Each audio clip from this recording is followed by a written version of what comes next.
LARPing, live action roleplay, is a serious business. It's fantasy gaming in fancy dress or full-size Dungeons and Dragons, and it turns out Muirkirk in East Ayrshire is a hotbed. It's a commonplace of political reporting to talk about battle lines being drawn, about parties colonising issues in the hopes that voters will rally round the flag.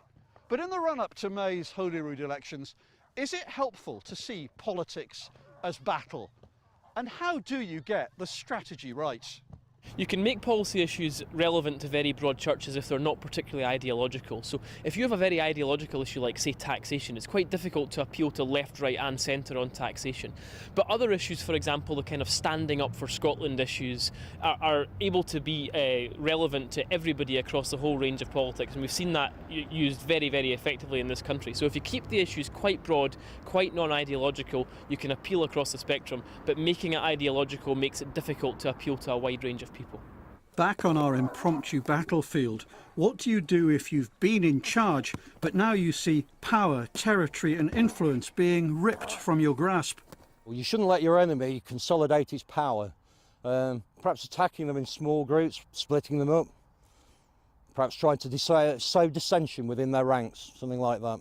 And at First Minister's Questions this afternoon, voters should have known that when the First Minister said she would get rid of the council tax, what she really meant was that she would keep it. The whole process has been a sham, and it's not just the council tax.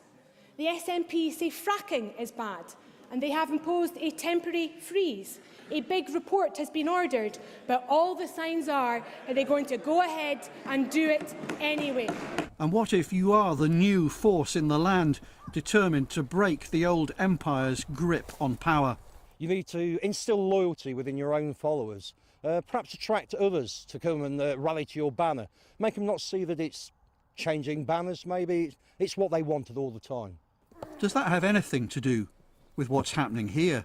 Before Kezia Dugdale decides to adopt her usual position of whinging from the sidelines, and in this case criticise the SNP's policy on local taxation, it might be a good idea to have a policy on local taxation yourselves.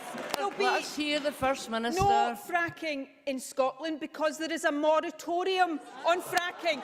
That's what a moratorium means. It ain't allowed to happen. And our Viking strategist says if you're a rebel force trying to grow in influence and win new ground, you must be willing to do deals if necessary, but keep distinctive, ready to seize power if you see weakness in your opponents.